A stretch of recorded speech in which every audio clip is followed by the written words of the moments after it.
Actuellement, l'heure est grave, l'heure est vraiment grave. Général Delta parle de la mort de Toumba Diakité. Regardons la vidéo, mettez vos avis dans les commentaires et n'oubliez pas de vous abonner. Vous-même, vous savez qu'entre Mamadi Doumbia, le soi-disant président de la Guinée, là, avec Ouattara, là, les deux, il n'y a pas de différence, c'est copier-coller, grand frère, petit frère. Mamadi Doumbia, mais lui, il devient deux fois plus bas, même que Ouattara, mais vous savez ça très bien. Vous-même, vous savez que sa femme qui est là auprès de lui, là, c'est une espionne européenne. Vous-même, vous savez ça très bien. C'est même chose comme Ouattara. Montrez-moi un chef d'État européen qui a eu le courage de marier une femme qui a la peau noire. Montrez-moi un seul président européen qui a épousé une femme noire. Si tu me montres là, moi, il y a l'Umpli Caméra encore à partir d'aujourd'hui, je quitte les réseaux. Et ce sont ces gens-là que vous vous appelez, ils sont démocratiquement élus en Afrique. Mais voici les merveilles qu'ils font. Vous comprenez? Toumba, l'espoir de toute une génération. Mamadi Doumbia l'a éliminé facilement comme ça. Moi, je vous ai dit, le combat le plus difficile en Afrique, là, c'est de défendre l'Afrique et les Africains. Toumba qui est là, Mamadi Doumbia connaît l'influence de Toumba. C'est pour ça qu'il ne veut pas l'emprisonner. Il a mis en prison pour les gars en même temps. Il savait que prison seulement ne suffit pas pour éliminer le gars. Il savait ça très bien. Sinon, la Guinée même, là, qui connaissait la Guinée, à part Sékou Touré, que son nom est resté gravé dans l'histoire. À part Sékou Touré, là, la nouvelle génération de maintenant, là, qui connaît Guinée. Si c'est pas ce monsieur-là qu'on appelle Toumba, pendant que les autres n'avaient pas droit à la parole, pendant que le peuple avait peur, c'est ce monsieur-là qui prenait ses deux couilles comme un garçon pour prendre la parole devant le peuple. C'est ce monsieur-là, c'est l'influence que ce monsieur-là a là. C'est grâce à ce monsieur-là que la nouvelle génération de maintenant, là, nous on sait qu'il y a un pays qui est à quelque part là-bas qui s'appelle Guinée.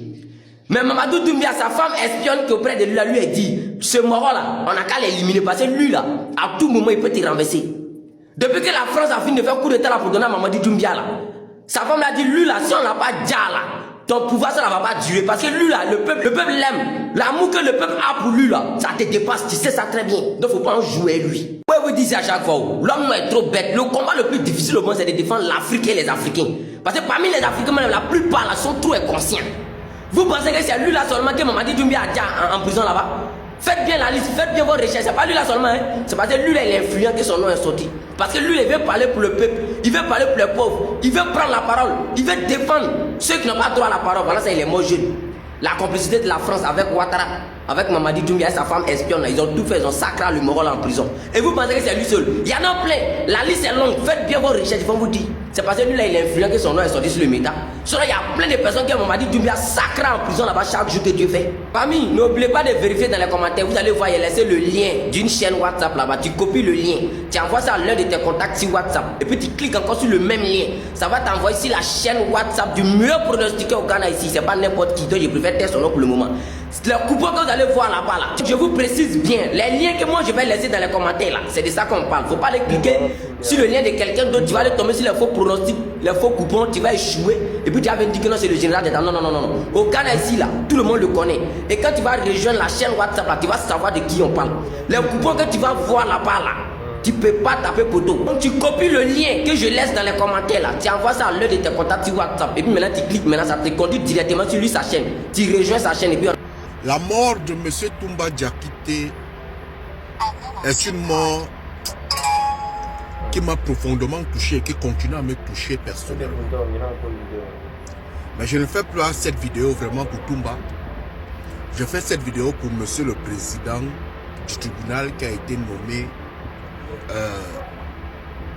été nommé ministre de la Justice, garde des Sceaux.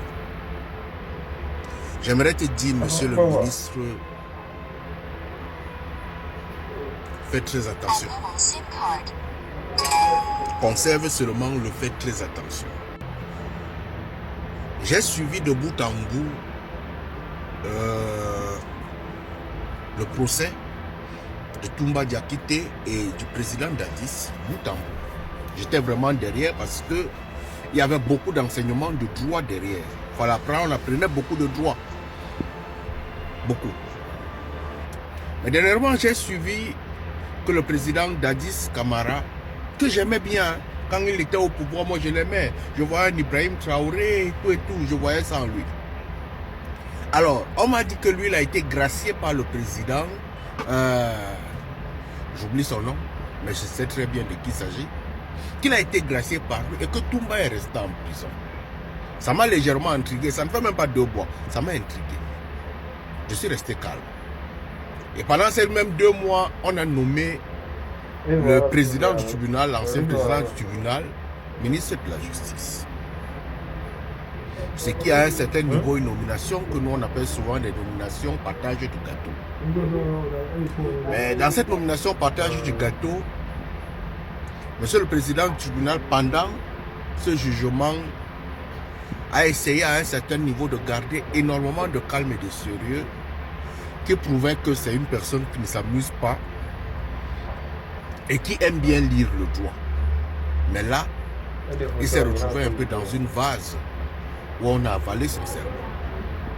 Monsieur le Président, Toumba est parti, Dadis est dehors, l'autre président est au pouvoir, vous êtes ministre, c'est une bonne chose. Mais je vous conseille l'exil. Je vous conseille l'exil politiquement et stratégiquement. Parce que les jours seront très compliqués pour vous. Ça ne sera pas compliqué.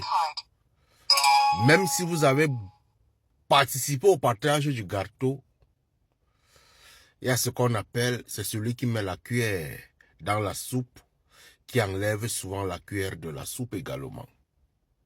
Philosophie africaine. Allume ton cerveau, mon frère.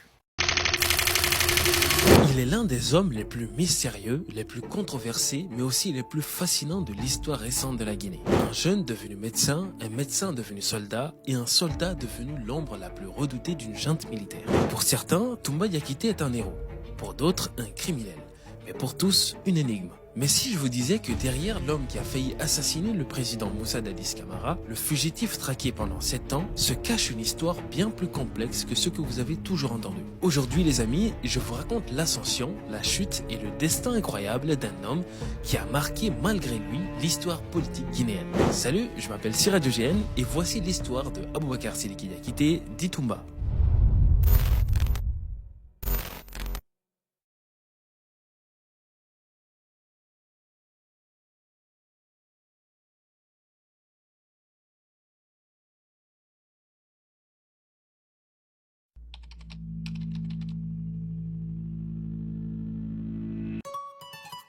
L'histoire d'Aboubakar Sidiki Diakité commence le 30 avril 1968 à Conakry. Il grandit dans une grande famille marquée par l'autorité et la discipline militaire. Son père, le colonel Mamadi Diakité, a servi pendant 14 ans dans le bataillon de chars sous la Première République. Sa mère, Diarra Bari, était femme au foyer et elle décédera plus tard en 2015. Depuis qu'il est petit, un surnom lui colle à la peau, Toumba. C'est l'un de ces grands qui lui a donné ce nom-là. Au début, il ne l'aimait pas du tout, mais avec le temps, il a fini par l'accepter. Et ce surnom ne le quittera plus jamais. Enfant, il grandit dans une éducation stricte. École le matin, Coran le soir, puis encore école, encore Coran. Chez lui, c'est simple. La discipline, c'est tous les jours, tout le temps. Aboubakar Sidiki Diakité commence ses études primaires à Conakry, à l'école du camp Alpha Diallo, puis poursuit au lycée Yimbaya, où il obtient son baccalauréat parmi les meilleurs de la Guinée. Brillant, il réussit à intégrer la prestigieuse faculté de médecine de l'université Gamal Abdel Nasser de Conakry. Après plusieurs années de travail acharné, il devient médecin. Il commence sa carrière au CHU Nasdine, au service de cardiologie, où il travaille pendant 7 ans et en parallèle, il prépare sa thèse. Il devient médecin sérieux, appliqué et déjà très respecté. Toumba construit sa vie autour de la médecine, mais le destin lui réserve un autre rôle. Un rôle qui allait le conduire bien au-delà des murs de l'hôpital jusqu'au cœur de l'armée. À cette époque, beaucoup de militaires étaient envoyés à Inasdine pour des consultations en cardiologie. Très vite, on se rend compte qu'il manque un véritable cardiologue au sein même de l'armée. C'est dans ce contexte que l'un de ses supérieurs lui conseille d'intégrer l'armée. Pas seulement parce qu'il est médecin, mais aussi parce qu'il est solide, robuste, discipliné et qu'il sait se battre. Toumba accepte. Il commence alors sa formation militaire à Kindia, où il suit la formation commune de base. Ensuite, des instructeurs américains arrivent pour former des soldats aux embuscades et aux raids. Toumba suit cette formation, obtient son diplôme, puis est envoyé à Soronconi, où il est nommé médecin-chef. Quelques années plus tard, il est promu chef du service de cardiologie à la direction générale des services de santé des armées. Et encore après, pour besoin de service, il devient médecin-chef de l'école de la gendarmerie de Sonfonia à Conakry. Parallèlement, il se forme aux arts martiaux. C'est d'ailleurs durant cette période qu'il croise pour la première fois le colonel Claude Pivy. Sa carrière militaire prenait de l'ampleur. Derrière les uniformes et les missions, un autre jeu se mettait en place. Un jeu d'influence, de pouvoir et de secret où chaque décision pouvait changer le destin du pays. Entre 2007 et 2008, Toumba est un médecin militaire, chef du service de cardiologie à la Direction générale des services de santé des armées. Tous les matins, c'est la même routine. Il arrive, dossier sous les bras, urgence à gérer et décision à prendre. Dans son service, tout est carré et bien organisé. Pour vous donner une petite idée de son importance, quand il fallait préparer un rapport médical pour l'étranger, c'était toujours vers lui qu'on se tournait. C'était un gars discret et efficace qui fait son boulot sans faire de bruit. À la même période, un autre nom commence à circuler dans les casernes. Moussa Dadis Camara, un capitaine ambitieux et imprévisible avec un charisme qui fait parler de lui. Mais Toumba, lui, il ne connaît pas Dadis. Ils ne se sont jamais rencontrés. Ils vivent dans le même monde, mais pas du tout dans le même milieu. Jusqu'au jour où tout bascule. Un matin, tout seul et sans prévenir, Dadis débarque au service de Toumba. Un geste rare parce que dans l'armée, les grades et les distances, ça compte beaucoup. Toumba n'est pas là, alors Dadis récupère son numéro auprès de ses collègues. Le lendemain, quand Toumba arrive, ses collègues l'informent que Dadis le cherche. Alors qu'il est tranquillement en train de prendre son petit déjeuner, son téléphone sonne. C'est Dadis. Elle veut le voir, lui parler d'une affaire importante. Sans attendre, une voiture vient le chercher pour l'emmener directement à son bureau. Ce jour-là, ils se rencontrent pour la première fois. Dadis lui expose sa vision, ses inquiétudes pour le pays, mais aussi ses ambitions. Et Toumba comprend que quelque chose se prépare, une marche vers le pouvoir. Alors, Toumba accepte de l'accompagner à une condition, pas de coup d'État. L'accord est posé. Dadis informe ses collaborateurs que Toumba rejoint désormais le cercle. 2 jours plus tard, Dadis l'invite chez lui. Toumba accepte et s'y rend. Là, il plonge dans un monde totalement nouveau pour lui. La politique de l'ombre, les rapports de force et les réseaux qui façonnent le destin d'un pays. Lui, il n'a connu que 4 choses. Les études, le Coran, la médecine et l'entraînement militaire. Pendant 3 à 4 mois, ils travaillent ensemble. C'est durant cette période que Toumba rencontre Marcel. Contrairement à lui, Marcel connaît parfaitement le camp Al Fayher. C'est lui qui organise le terrain, repositionne les hommes et crée l'équilibre des forces. Un soir, ils se retrouvent tous dans un motel. Dadis, Toumba, Marcel et d'autres membres du cercle. Dadis invite un grand féticheur venu de la forêt à les rejoindre. Ce dernier leur explique que s'il se lie par un pacte, celui qui trahit les autres ne réussira jamais. Ils acceptent tous et scellent ce pacte. À partir de ce moment, tout s'accélère et c'est ainsi que leur alliance débute. Le 22 décembre 2008, le président Lansana Conté meurt après une longue maladie. Au début, c'est le président de l'Assemblée nationale qui prend le pouvoir. Mais ça ne dure pas longtemps. Très vite, le capitaine Moussa Dadis Camara et ses soldats font un coup d'État et prennent le contrôle du pays. Dans cette nouvelle configuration, Toumba Diakité se retrouve rapidement au cœur du pouvoir. Il devient l'aide de camp personnel de Dadis Camara, ce qui veut dire qu'il est constamment à ses côtés et responsable de sa sécurité rapprochée. Mais son rôle va bien au-delà. Il est aussi l'officier chargé de la sécurité globale de la junte, contrôlant strictement tous les accès au camp Al Fayher Diallo, qui était en ce moment le siège de la présidence. Sous son commandement, les opérations de sécurité du CNDD sont rigoureusement supervisées. Son autorité inspire à la fois la crainte et le respect dans l'armée, car il est connu pour son sérieux et son efficacité sans faille. Le pouvoir, c'est une bête difficile à contrôler. Au début, Toumba et Dadis avaient la même idée pour le pays. Ils avançaient ensemble. Mais avec le temps, les choses ont changé. Des disputes sont apparues, des rivalités ont commencé à grandir, et petit à petit, leur confiance l'un envers l'autre s'est affaiblie. Entre-temps, un événement se préparait, un événement qui allait tout changer. Et après ça, rien ne serait plus jamais pareil entre Toumba et le pouvoir.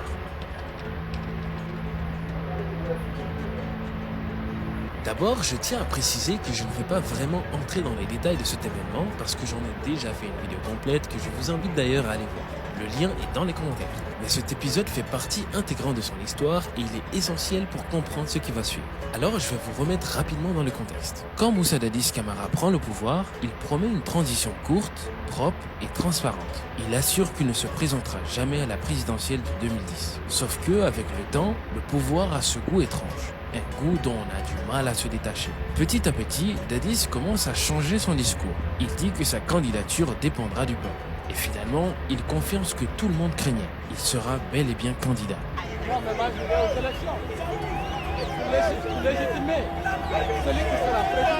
Cette annonce fait exploser la colère des opposants, comme Cellou Dalein Diallo, Sidya Touré, Lansana Conté et d'autres. Il décide donc d'organiser une grande manifestation pacifique le 28 septembre 2009 au stade du 28 septembre à Conakry. Mais cette journée, qui devait être un moment de rassemblement et d'espoir, tourne au cauchemar.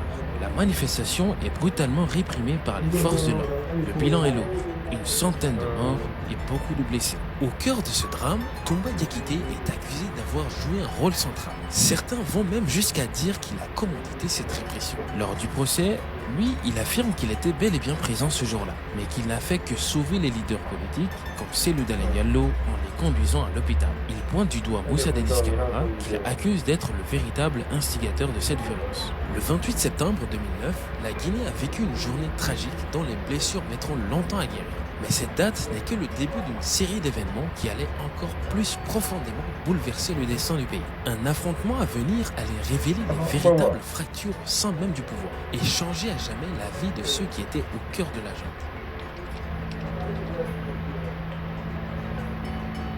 Après quelques mois, le 3 décembre 2009, le camp militaire Koundara s'apprête à devenir le théâtre d'une scène qui marquera l'histoire du pays. Toumba est déjà sur place, assis et calme en apparence, entouré de ses hommes. C'est dans ce décor que surgit Moussa Dadis Camara, visiblement agité, escorté de plusieurs hommes lourdement armés. Mais cette fois, Dadis ne domine pas la scène. L'atmosphère devient lourde. Dadis avance, puis perd son sang-froid. Dans un geste brusque et irréfléchi, il frappe Toumba à la tête. Ce moment fait tout basculer. Instantanément, Toumba se redresse. L'homme loyal et le soldat discipliné disparaissent. Il ne reste que le guerrier, l'officier qui refuse l'humiliation, surtout devant ses propres hommes. En une fraction de seconde, Toumba dégaine son arme et tire sur Dadis à bout portant. La balle atteint Dadis à la tête. Le camp Koundara devient un champ de bataille.